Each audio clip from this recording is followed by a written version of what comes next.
Cleopatra, Beyond the Serpent's Kiss, a queen's defiant legacy. Imagine a queen, poised on the edge of eternity, a serpent whispering promises of oblivion. Was this the true end of Cleopatra, the last pharaoh of Egypt? Or is the tale of the asp merely a carefully crafted myth, obscuring a far more complex and compelling truth? Join us as we delve into the life, reign, and controversial death of a woman who defied Rome and shaped the destiny of empires.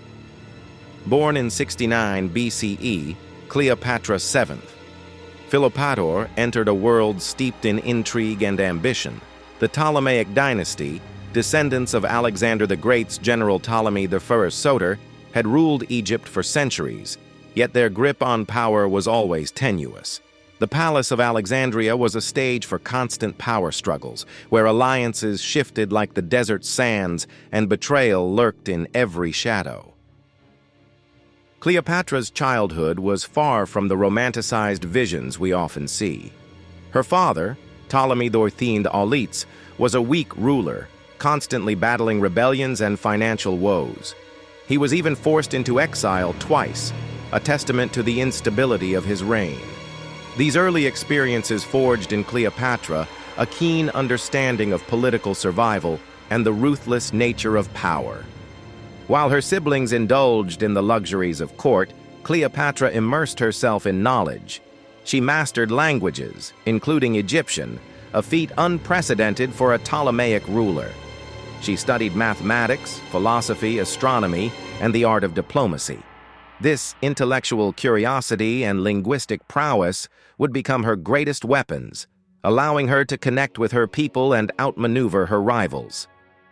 In 51 BCE, with the death of her father, the 18-year-old Cleopatra ascended the throne, co-ruling with her younger brother Ptolemy III. Such sibling marriages were commonplace in the Ptolemaic dynasty, designed to maintain the purity of the royal bloodline. However, Cleopatra had no intention of being a mere figurehead. She was determined to rule in her own right. Cleopatra quickly asserted her authority, sidelining her brother's advisors and making decisions independently. She even had her face alone depicted on coins, a bold statement of her power and independence. This defiance of tradition and her brother's ambitions set the stage for a bitter power struggle that would draw Egypt into the orbit of Rome's burgeoning empire. As Rome's civil war between Julius Caesar and Pompey Magnus raged, Egypt became a pawn in their power game. When Pompey sought refuge in Egypt after his defeat at Pharsalus, Ptolemy III, seeking to curry favor with Caesar, had him assassinated. This act of treachery would have unforeseen consequences, forever altering the course of Cleopatra's life and the fate of Egypt. Caesar, in pursuit of Pompey, arrived in Alexandria in 48 BCE, enraged that he had been denied the honor of capturing his rival. Seizing this opportunity, Cleopatra orchestrated a daring and audacious move that would cement her place in history. She had herself smuggled into Caesar's presence, concealed within a carpet or, according to some accounts, a bedroll. Unfurled before the Roman general, the 21-year-old Cleopatra emerged, captivating Caesar with her intelligence, wit, and undeniable charisma. This encounter was more than just a meeting of minds. It was a strategic alliance that would reshape the political landscape of the Mediterranean. Cleopatra recognized in Caesar a powerful ally who could help her secure her throne. Caesar, in turn, saw in Cleopatra a queen who could provide him with much-needed resources and stability in Egypt. Their alliance quickly blossomed into a passionate affair, a union of power and desire that would scandalize Rome and alter the course of history. After Caesar defeated Ptolemy III's forces, Cleopatra was restored to her throne, now ruling alongside her younger brother Ptolemy XIV. Caesar remained in Egypt for several months, solidifying Cleopatra's position and enjoying the pleasures of her court. During this time, Cleopatra bore him a son, Caesarion, further cementing their bond and fueling her ambitions for the future. When Caesar finally returned to Rome, Cleopatra followed, bringing with her Caesarion and establishing herself in a villa across the Tiber River. Her presence in Rome was a sensation, a source of both fascination and outrage. The conservative Roman elite were scandalized by the sight of a foreign queen openly living with Caesar, bearing his child, and wielding considerable influence.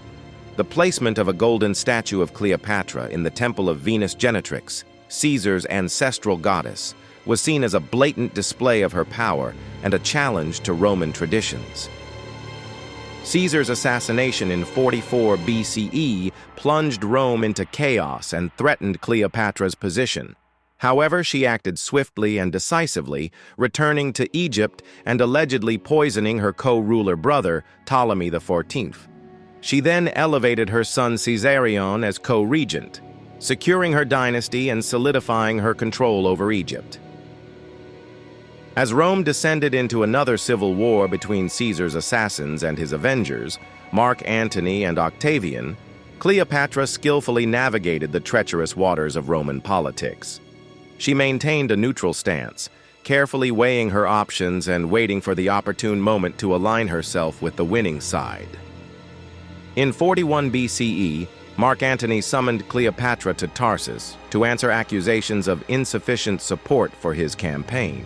Cleopatra, ever the master of spectacle, transformed this summons into a theatrical masterpiece. She arrived on a magnificent golden barge, adorned with purple sails and silver oars, dressed as Venus, the goddess of love.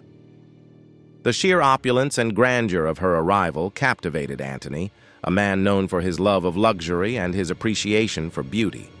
Their meeting was the beginning of a passionate and politically charged affair that would have profound consequences for both Rome and Egypt.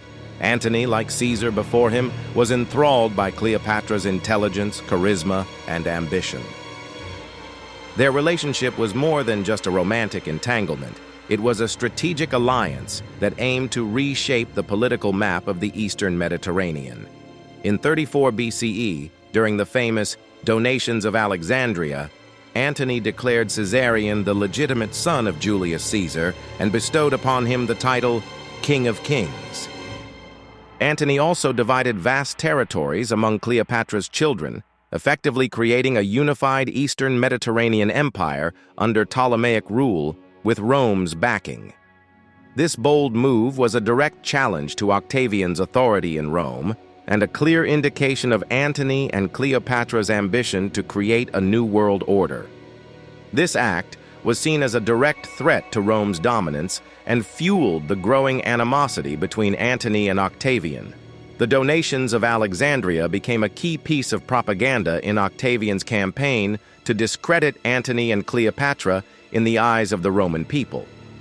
Octavian, recognizing the threat posed by Antony and Cleopatra's alliance, launched a systematic propaganda campaign to undermine their power and turn public opinion against them. He portrayed Cleopatra as a seductive and manipulative foreign queen who had bewitched Antony and corrupted his Roman values. Octavian accused Cleopatra of seeking to dominate Rome and enslave its citizens. He highlighted Antony's infatuation with Cleopatra and his willingness to prioritize her interests over those of Rome. Octavian even read Antony's will aloud in the Senate, revealing provisions that granted territories to Cleopatra's children and expressed Antony's desire to be buried in Alexandria rather than Rome. This propaganda campaign was devastatingly effective, turning the Roman public against Antony and Cleopatra and paving the way for war. By 32 BCE, Rome declared war, not on Antony but specifically on Cleopatra, framing the conflict as a defense against foreign domination. The decisive naval battle took place at Actium in 31 BCE. The Roman and Egyptian fleets clashed in a fierce and bloody engagement. In the midst of the battle, Cleopatra's flagship suddenly retreated, followed by her treasure ships. Antony, abandoning his command, followed her. The reasons for this sudden withdrawal remain a subject of debate among historians. Was it a prearranged strategic retreat to preserve their forces? Was it a panicked flight in the face of defeat? Or was it a calculated betrayal? Whatever the reason, the retreat proved to be a catastrophic mistake. The defeat at Actium marked the beginning of the end for Antony and Cleopatra's ambitions. Octavian's forces closed in on Alexandria the following year, and Antony, believing a false report that Cleopatra had already taken her life, fell on his sword. He was carried to Cleopatra's monument, where she had barricaded herself and died in her arms. With Antony dead and Octavian's triumph inevitable, Cleopatra faced her final decision. She knew that Octavian planned to parade her through Rome in chains, a humiliating fate for a queen who had styled herself as the living embodiment of Isis. For Cleopatra, death was preferable to such degradation. On August 12th, 30th BCE, Cleopatra, with the help of her handmaidens Iris and Charmian, prepared for her final act. She bathed, donned her royal robes and crown, and arranged herself on a golden couch. What happened next remains one of history's most enduring mysteries. Ancient sources claim that an ASP, an Egyptian cobra, delivered the fatal bite, either hidden in a basket of figs or deliberately applied to her arm or breast. However, other accounts suggest that she used a poisoned hairpin or a toxic mixture she kept hidden in a hollow comb. When Octavian's men broke into the monument, they found Cleopatra dead on her golden couch, looking as if she were merely sleeping. One handmaiden lay dead at her feet, while Charmian was adjusting the queen's crown as she herself collapsed, uttering her final words, "It is well done, and fitting for a princess descended of so many royal kings." The image is powerful and enduring. Cleopatra, refusing to be conquered even in death, choosing freedom through a sacred asp, a symbol of Egyptian royalty and divine protection. However, the practical difficulties of using a venomous snake for a guaranteed, dignified death have led modern toxicologists to suggest alternative scenarios involving various poisons that were well known in the ancient world.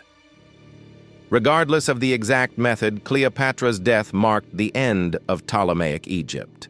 Her son Caesarion was executed on Octavian's orders, ending her bloodline and Egypt's 3,000-year tradition of pharaonic rule. Egypt became a Roman province, its vast wealth financing the transformation of Rome from republic to empire under Augustus, formerly Octavian. Cleopatra's greatest triumph was perhaps writing herself into immortality. We still debate her beauty, her intelligence, her motives, and her end. She managed what few women in antiquity achieved, to tell her own story, at least in part, rather than having it entirely written by her enemies. Cleopatra was neither a mere Egyptian sorceress nor a helpless romantic. She was a brilliant, educated queen who spoke the language of her subjects, revitalized Egypt's economy, expanded its territories, and nearly changed the course of Western history. She challenged Rome not primarily through seduction, but through strategic brilliance, financial power, and a bold vision of a different political future for the Mediterranean world. In death as in life, Cleopatra remains enigmatic, controversial, and utterly captivating. A queen who, for one remarkable moment, held the fate of the world in her hands and almost rewrote the script of empire.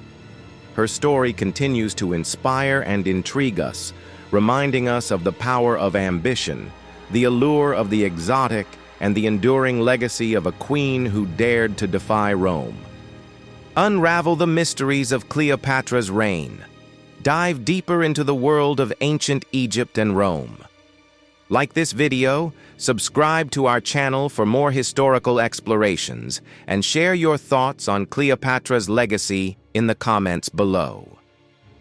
What do you believe was the true cause of her death?